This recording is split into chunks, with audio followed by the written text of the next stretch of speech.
Broadcasting from our New England studio, Solutions Review is proud to showcase Broadcom in the Solutions Spotlight, an inside look at enterprise technologies. I'm Doug Atkinson here at Solutions Review, and welcome to the Solutions Spotlight featuring Broadcom, and focused on taking the hassle out of SD-WAN management. In today's digital enterprise, SD-WAN is more than just a network upgrade. It's the backbone of your business. However, less than 40% of enterprises report complete success with SD-WAN deployments. Managing multiple vendors, ISPs, CSPs, and configurations can feel overwhelming, but it doesn't have to be. So today, we will shine our spotlight on how Network Observability by Broadcom eliminates the complexities of SD-WAN management, streamlining multi-vendor management, gaining underlying insights across ISPs and CSPs, and validating SD-WAN policies based on actual network experience. And joining us to walk you through the Broadcom solution today is Jeremy Rossbach, Chief Technical Evangelist for Network Observability. Jeremy, thanks for being with us. Doug, as always, thanks for having me on, and congrats for the new studio. Looks awesome. Well, thanks very much. We're pretty excited. I have more room to stretch out, which is good. Perfect. Well, and it's always a pleasure to see you, and I think it's appropriate that we get to see each other right at the beginning of the year, because I think there are probably a lot of CIOs and CTOs and other folks who are making New Year's resolutions around how to gain control, reduce downtime, increase performance, and we're going to get into all of that today. I want to make sure that everybody knows that we are doing this live, and so that we can take any questions that you have. I'm happy to field them here and hold them while Jeremy does his presentation, but then I will join back in toward the end of the event and ask any questions you have. I'm going to have a few of my own, and we'll go through a little Q&A. But Jeremy, I'm going to turn things over to you. I know you've got a lot to cover, and like I said, I think it's a perfect time of the year to have everybody kind of take a deep breath and take a look at how they can make their 2025 a little easier. All right. Well, thank you again so much. And again, my name is Jeremy Rossbach, Chief Technical Evangelist for the Network Observability Solution from Broadcom. And I really love what Doug said in the beginning. You know, every organization is trying to reduce downtime, protect revenue, protect their brand, increase performance. And of course, all of that involves improving the customer experience. And, you know, there's no one recipe for success because the technology is changing so fast. But there are very fundamental and foundational ways you can take the hassle out of SD-WAN management by just employing some, recommended and industry-leading features and capabilities within your network observability solution. And we're going to talk about that today. Like Doug said, a lot of companies are deploying SD-WAN, but they're not realizing the full benefits of what SD-WAN said was going to give them. And, that could be lower costs. That could be improved security for application delivery. It could be automated routing. But the problem is all that doesn't really occur all at the same time.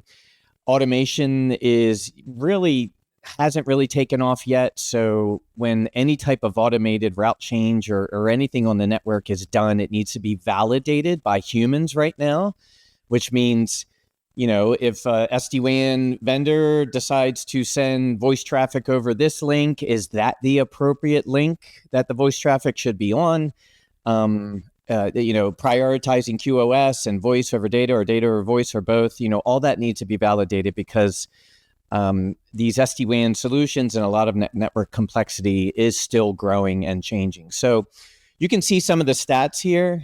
Companies are still supporting hybrid work, which means WAN and SD-WAN and public networks are still vastly used for delivering exceptional customer experiences. Networking's been around for so many decades, and look at that second stat, 84% still regularly learn about network performance issues from their end users first. And we just have to change that. We have to move from reactive to proactive, and that's what we're going to talk about here. And of course, 78% believe that network complexity has grown significantly over the last 4 years. All these stats are sourced from a research white paper we wrote last year, so you can check that out. But ever since the pandemic, networking has been changed drastically. The network paths, where we're getting our applications, where we're accessing them from, where we're working from. The amount of hops, the network path looks completely different than it did when we all were in the office, and maybe you were in the same building with the data center. There are dozens and dozens more network hops to get to where we want to go today versus being, one switch or router away from the application that we need to access. So what are those industry leading or features or capabilities that many industry analysts out there recommend for SD-WAN, because SD-WAN is so complex? With SD-WAN, we all know there is a virtualized layer on top of the physical layer. So we call that the overlay, and the underlay is the hardware part. Those need to be validated. Those need to be correlated. You have physical infrastructure hosting virtual network functions like SD-WAN. Is the problem in the physical infrastructure, or is it in the virtualized infrastructure? Where's the bottleneck? These need to be validated and correlated and normalized and presented in a very easy 1-2 breadcrumb to the root cause of any issue. And that's what we're really excited to be doing here at Broadcom. So validating overlay quality, validating the underlay quality. Where is that root cause? And then, because networks have been so drastically changed because of how we're accessing applications now over public ISP, public cloud environments, you have to now validate what used to be and still is an unmanaged network architecture, like ISPs, like the Verizons and the CenturyLinks. I'm in Phoenix right now, and I'm using a different ISP than I normally use back on the East Coast. And to be honest, there are some issues, and I need to figure out and diagnose where the bottleneck is in this new network path that I'm using to even give this webinar right now. And with Broadcom's help, I'm going to be able to understand the entire network path from where I am in Phoenix out to where possibly on the East Coast, I'm sure, where this is webinars being generated and produced. And what does that network path look like? And why am I seeing sometimes not really good performance when I'm working during the day? And you can do that too for your users. And we're going to talk about that. Real quick, enough of the fluff. But Network Observability by Broadcom is an enhanced version of what we used to call network monitoring by Broadcom because of the complexity of today's networks versus years ago. Everything was static years ago. Everything has changed so much now. Network observability is defined as collecting as much valuable data on the network as you can and applying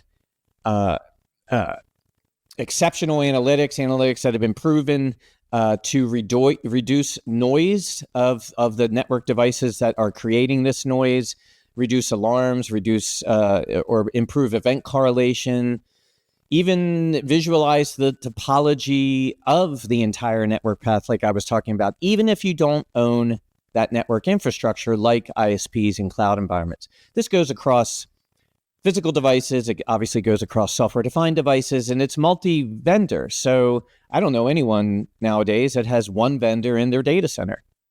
They don't. But you have one monitoring tool for each of those vendors. You see what I'm getting at here.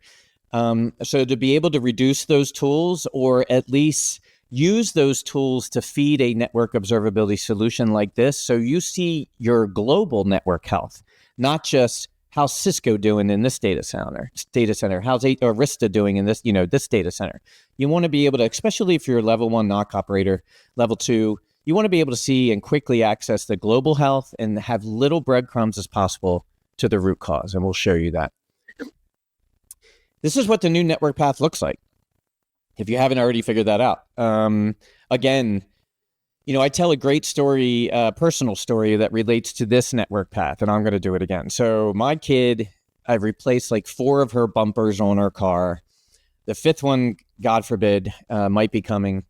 And I'm going to tell her to call the insurance company herself.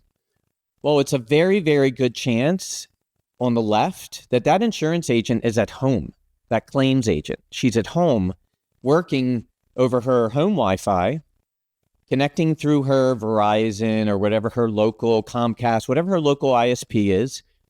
Obviously, those ISPs are going to hand off to additional ISPs in the transit part of the backbone of ISP networks. And then finally, she's going to get to the claims application that's hosted in a cloud environment. This network path looks nothing like it did years ago when she was in the office connected to the claims app that was maybe on the floor below her in the data center in one building. And this is what you're dealing with today. And SD-WAN just complicates all that because you're just adding more devices, more virtual devices that are talking more. It's not an SD-WAN technology, but software-defined LAN. Cisco's ACI infrastructure can produce 23,000 alarms and events, and no one needs to be searching through that network needle in a haystack to find the root cause. So when my kid calls the claim agent, this is what her network path looks like. And if she's having home Wi-Fi issues but doesn't know it, or maybe her Wi-Fi is working, but she seems to be having issues getting to the claims app and doesn't realize that her Comcast or her Verizon ISP is having issues in her area. She can't tell my kid, sorry, can you call back? I can't seem to get to the claims app. That can't happen because IT is now responsible for every single device and component in this network path that you're looking at, whether you own the infrastructure or not. Why?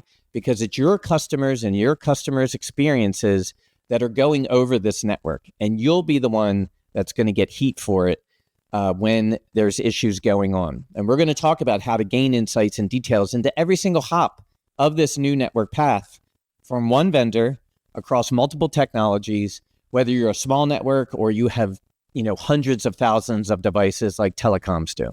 So one of the ways, and these are some of the new features we released in the last version that came out last fall, is to obviously visualize what that network path looks like.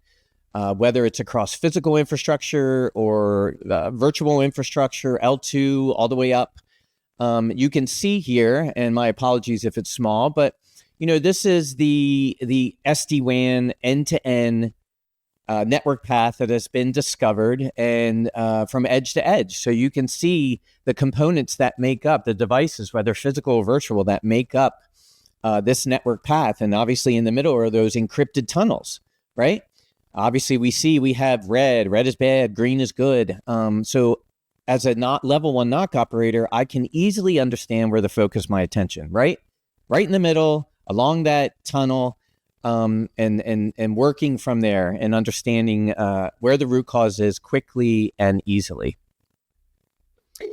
Network synthetics. There is not one industry analyst out there that will tell you a mature network observability solution should involve synthetics. And what does that mean? That means to be able to send any size amount of packets that you want to simulate what a user experience might be from end to end across that network path. So being able to synthetically send traffic, measure it, even before anyone complains, to understand where a bottleneck may be. You can see it in the lower right-hand corner here. You're looking at a capacity graph where you can see capacity has gone up in the dark blue and only that little bit of remaining capacity is available.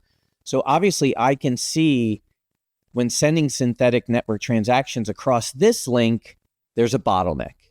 And what we can do is show you then whether that bottleneck is a device that you own or a device that a ISP or cloud provider owns. And this is how you get proactive. This is how you say, maybe this provider isn't doing it for us when it comes to this application experience across this network path. Or maybe I need to increase the bandwidth. Whatever the case may be, you have this information available to you immediately. And then web synthetics. Not only can we send network traffic across these end-to-end network delivery paths that we've discovered, but being able to understand how does that network path, especially with that high capacity graph that we saw on the previous slide, how does that affect the application experience? Does it take more than 1 second to log in? Does it take more than 5 seconds to buy a product or add it to the shopping cart? Whatever the case may be, these can be measured to then understand what is the network delivery experience effect on the application experience. Because we all know, the network is the highway for application usage, and you have this great app. You wouldn't drive a Ferrari on a pothole 1-lane road, right? You need a nice, steady, solid path highway to drive that Ferrari on, because any mess up in the road or the highway or in the network path is going to cause issues. So being able to validate the application experiences as it relates to network delivery experiences and understand even further what the impact is for our critical applications and users. So let's look at some network observability use cases that involve some of that technology that is easily used in NOCs today to be able to pinpoint root cause quickly and easily. You either escalate it up, you fix it yourself, or you use this data to then take it to the ISP or cloud providers and say, fix your stuff. It's obviously you, it's not me. This is that NetOps innocence that everyone is striving for. So you can see here when we talk about this topology visualization, being able to be interactive with the topology, then be able to drill down into this topology to look at specific events or alarms that came across this specific device that is red right now, and triage it right through our topology visualization. This is the way we make things easier. Everyone knows today's network experiences and network administration and operations are very complex, and vendors like Broadcom need to be able to simplify the day-to-day. And this is how we're simplifying the day-to-day of network operations. Give you enough information that you need without too much, and then leading you quickly and easily to the root cause with solid evidence from all the data that's been collected in the network observability solution from all the vendors you have in your data center. Another use case, we talked about diagnosing underlay issues, the underlay and overlay correlation, the underlay of SD-WAN, the physical infrastructure that's hosting the overlay or virtual infrastructures.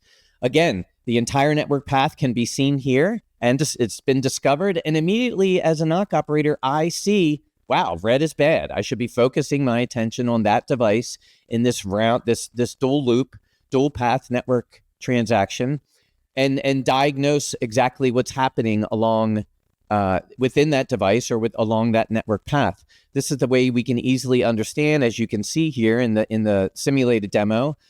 Capacity is an issue, and we can see other issues here related to this round loop network path. So it can't get any easier in this. And then obviously, I am sure that red device is a unmanaged network device and an ISP or cloud provider. You take this evidence to them and say, increase your capacity or whatever it is, fix it. It's not me, it's you.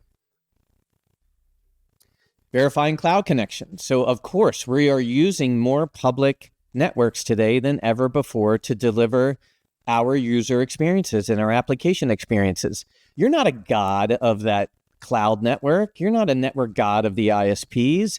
We are solely responsible for them doing their job as quickly as possible. So when we can validate what our connections are to these cloud providers and understand, is it our bottleneck that we need to deal with? Is it a home Wi-Fi issue that you can help your user deal with? Is it something that you can provide the end user to take to their local ISP and say, fix your stuff? Or is it in the cloud environment where you have excellent network performance all the way up to the edge of the cloud provider and then things start to degrade? Who knows? It could be a mismatched duplex on a port or bad routing or way too many hops to get to the application in the core of that cloud data center. Whatever the case may be, we're showing you the impact to the application experience into that cloud provider to be able to understand what the user impact is for this network delivery experience. Again, doesn't get any easier in this. This is what we're doing as industry leading to provide data points and insights and visibility into these unmanaged networks. Again, you're not a god of them, but we're gathering enough information for you to understand if it's your problem or their problem. At the end of the day, we're trying to enhance connected experiences, right? So as we use network observability to make our level 1 NOC more efficient, to be able to do more with less, another shocking stat that we discovered from our research was that there's a lack of skilled network expertise, and they can't hire a lot of network folks like they used to in years past. Maybe it's because of cloud, maybe it's because of data science, AI, whatever the case may be. We have to simplify the L1 NOC operator to do more with less, to be able to triage it himself, or to be able to understand and pinpoint exactly where the problem is, and then escalate it to, say, the SD-WAN architect. He has the data in front of him now to say, oh, I know what the issue is. Let me reconfigure this route or whatever. And the SD-WAN architect doesn't spend hours sifting through alarms or events or pinpointing the root cause. The root cause has been given to him, and he'll know what to do with it. So right away, we can see here from this experience dashboard, we have some violations. We can see the network path from Denver to Microsoft's cloud environment, and we have data loss. I mean, all this has been done behind the scenes. So this is how we lead you, simplify what is a very complex day-to-day network operations management, to pinpoint the root cause with minimum breadcrumbs. Can't keep saying that, can I? So this is really exciting stuff, and a local company that we work with over the years has been able to, in manufacturing, is to be able to use this exact functionality to help leverage more and better customer experiences across their 75 WAN connected sites. And listen, anyone who has experience with SD-WAN realizes and knows that 75 WAN connected sites, that's a big number. But you're talking about dual WAN links to those sites. And now that's 150 WAN links you're managing. And then how many encrypted tunnels do each of those SD-WAN links create? Those have to be monitored. And then 75 sites need to be monitored. The list goes on and on. So I know a company out there who recently deployed SD-WAN to a lot of sites, maybe not as much as this, and they still have 300,000 new metrics to monitor now because of this SD-WAN deployment. And the SD-WAN vendors don't tell you that. They don't tell you how noisy or how more complex this technology is going to be. You can realize the benefits that SD-WAN promises. You just have to figure out how to tame the beast. And we're happy and really looking forward to doing that continually with our customers. These are the outcomes that they're seeing when they utilize Broadcom's network observability solution. Again, these are backed by customer interviews, third-party interviews that were done. Obviously, if you are able to understand more bandwidth is needed, especially in these unmanaged networks, by having this real evidence in front of you, being able to save on those bandwidth costs. Maybe you're not using as much as you normally did, so you can save on that. Any improvement in triage times is always going to improve costs to run network operations. So as we see, this data being surfaced to this level 1 NOC operators who have the ability now to fix it themselves or pinpoint the root cause and escalate it quickly, it's going to save the hours and hours it takes many organizations out there to triage where they don't have these capabilities. So, reduction in system and admin labor costs, it just adds up. The more functionality you have, the more the solution does for you, means the quicker you can resolve issues and get your customers up and running as quickly as possible. And listen, don't take it from me. 4 years straight, GigaOm's Radar report for network observability has named us number 1 for exactly these kind of features and functionality. And for the second consecutive year, EMA and Seamus McGillicuddy, who wrote the white paper that we're offering today on AI-ready SD-WAN. We haven't even talked about that yet. What is AI workloads going to do to our SD-WAN implementations and deployments? I can assume we all know AI workloads are there are going to be massive data sets that get moved. They all, the communication between AI workloads may not all be done inside one core data center. It's going to go over WAN links and possibly into ISP or cloud providers. These will strangle your SD-WAN deployments, any type of AI workloads. That should be a topic we talk about down the road, guys. Would love to do that as well. What's the impact of AI on your networks? But EMA has named us number one for a second consecutive year. The report comes out every couple of years. A formidable combination of observability for corporate networks is what Seamus says, extending into the internet and clouds. We're very proud of that. And of course, PeerSpot, it's like a Yelp for IT solutions. We're number one there as well, as voted by our customers. So we're really excited to be doing this in the SD-WAN space among many network spaces. But it's really about doing more with less, letting vendors like Broadcom simplify what is a day-to-day network operations with good data, good analytics, and very innovative ways to surface that information so our network operations teams can quickly find the root cause or automate the fix for that root cause. So back to you guys. I want to hang on that last point you just made, because always looking for another opportunity to catch up. But let's talk briefly before we get into some of the other questions about the impact of AI, because it's coming like a freight train. I mean, there was just a large press conference about a $500 billion investment that's going into OpenAI, and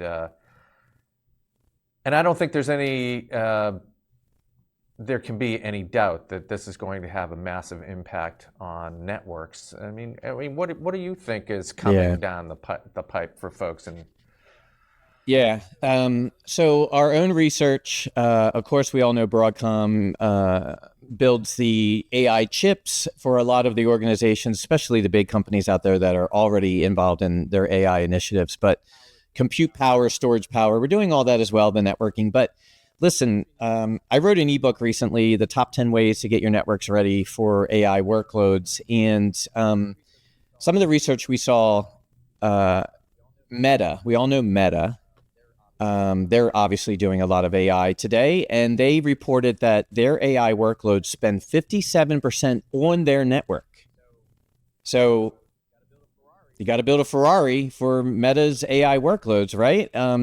AI demands little to no network latency, little to no packet loss, little to no jitter, huge capacity for these very big data sets.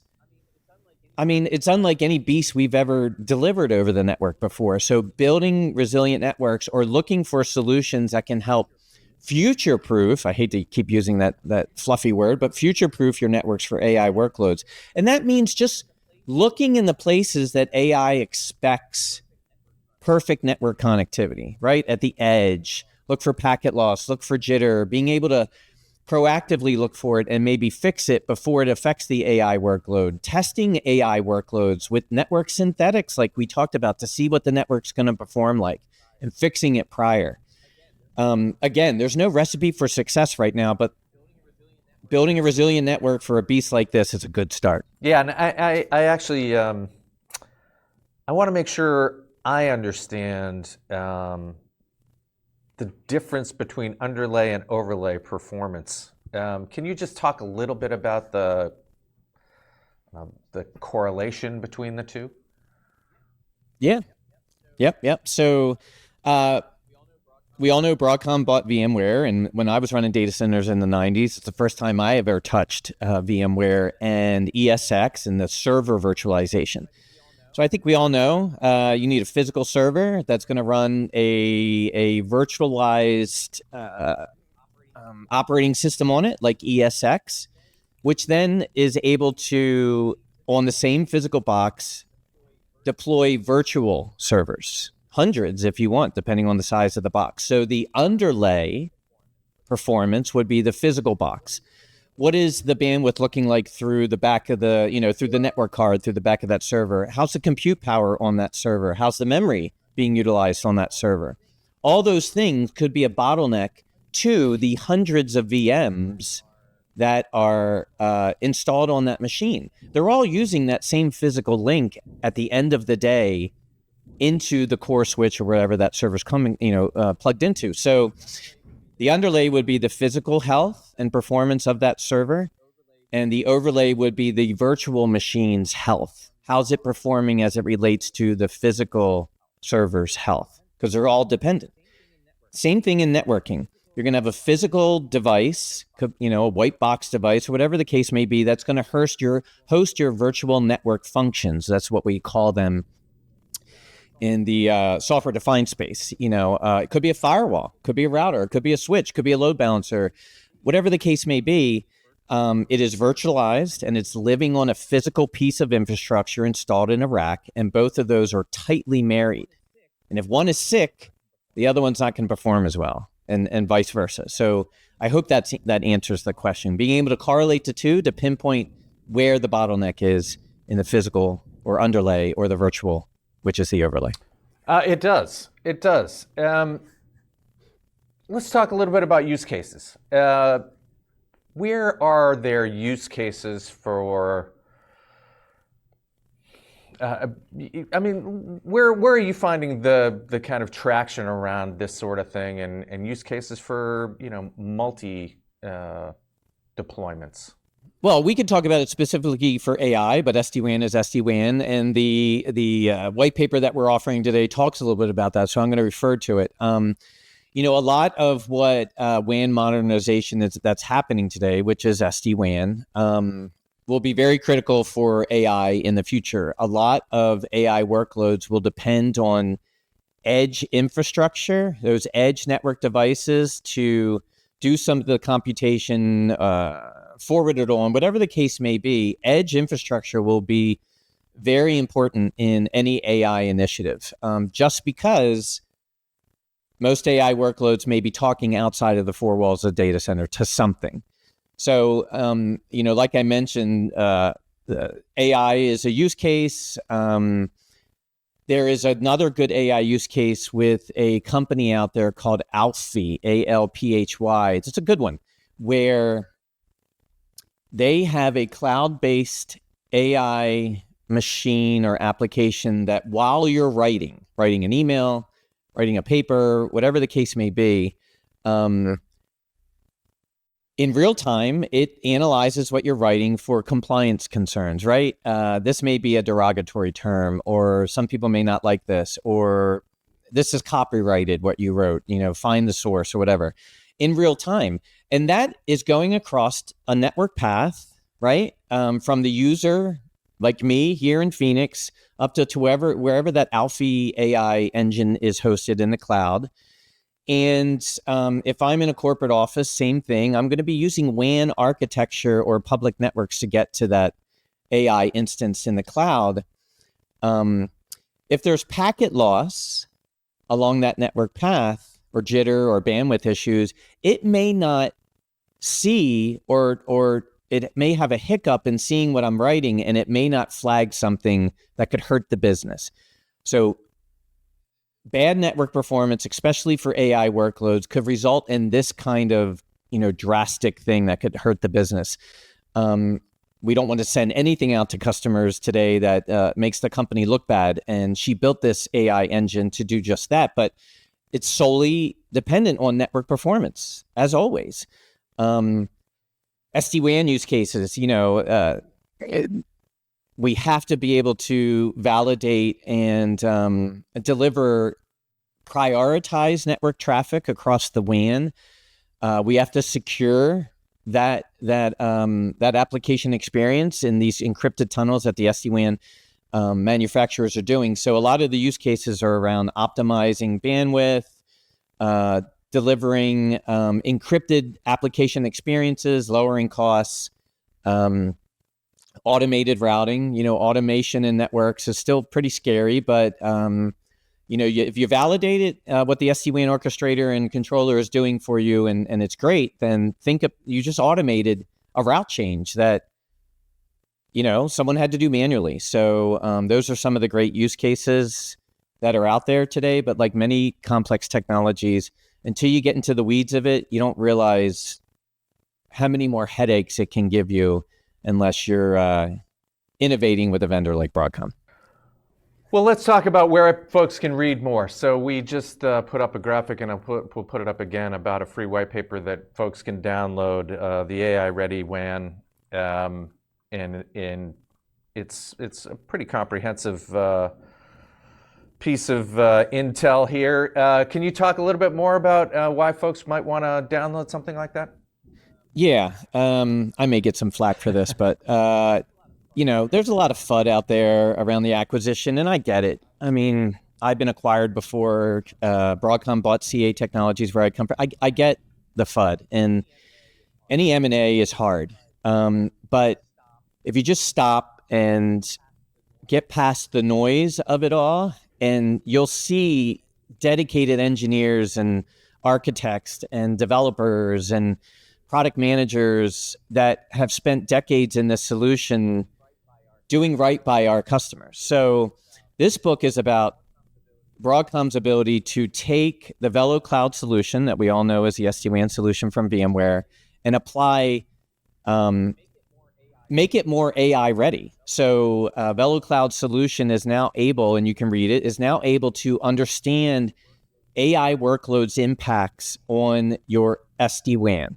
And what that means is it's smart enough to be like, I noticed we only have 10% capacity for this workload across this link, and proactively increase it, or understand what needs to be manipulated around the network as it watches and understands user experiences with this AI workload. So maybe automated routing will improve this AI workload. Definitely more bandwidth.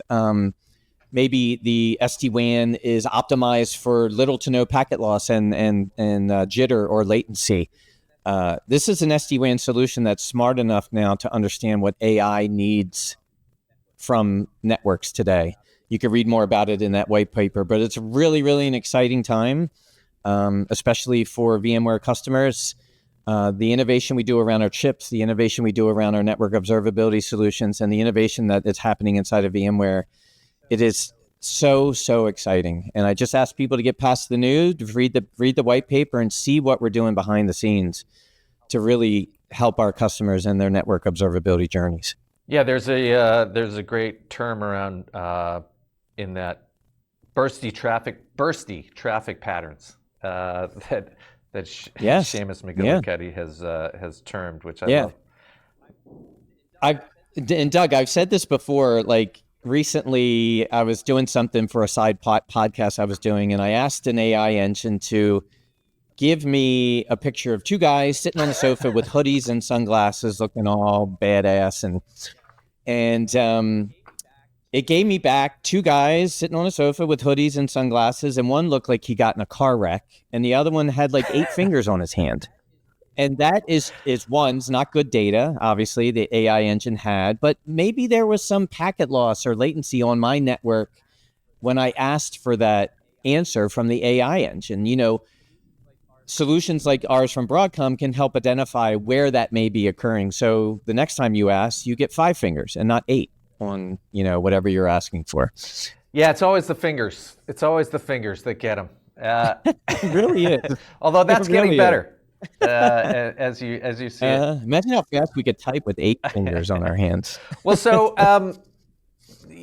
everybody should, obviously, if this matters to you, and it should, everybody should be looking at what Broadcom is up to. I mean, you guys are clearly in the league lead in terms of getting this sort of thing sorted out. But if you go to the network observability portion of the Broadcom site, there's a whole host of additional reading that you can get a hold of, and we would encourage everybody to do that. But there is more use cases, customer stories, a bunch of resources, including a breakdown of the key benefits. But before we say goodbye, why don't we have you just encapsulate everything that you presented here again in kind of a quick little roundup of those kind of key takeaways? You're not supposed to know about the network, especially from user point of view, right? Everything just happens. I can send a text. I can start my car from here, and it just happens. You don't think about the network. Maybe that's why there's a shortage of network expertise in the industry today, because graduates are looking at cloud, graduates are looking at AI and data science and building apps for mobile. It's drag and drop, and the network has just always been unseen until it breaks. And then everyone blames the network. So if you want to have your network remain unseen and behind the scenes doing what it does best, you have to build a very resilient network observability practice to get ahead of what's coming, like AI, like more software-defined technologies. Let the network be quiet. Nobody needs to see it. But if it's running resiliently, it's going to do wonders for not only your IT organization, but the business as well. Yeah, there's no doubt. Exactly what you're saying. Everybody takes it for granted until it's not there, and then basically everything comes to a crashing halt, and that's no fun for anybody. Outstanding work, and again, it's nice to see that we're able to pull all this off. Us over here in New England, you over there in Phoenix. Networks are functioning wonderfully, and I guess the network path is pretty good between us, so thank goodness. Yeah, it's great. Goodness. So again, thanks very much, Jeremy, and we look forward to seeing you again soon, and maybe we can talk a little bit more about AI, but best of luck for the rest of the year. Thank you, guys. Well, there you have it, another solution in our spotlight. We want to thank Jeremy and Broadcom for that presentation, and we appreciate your attendance as well. Until next time, I'm Doug Atkinson here at Solutions Review. Thanks for watching. If your business would like to be featured in a future event, contact us today.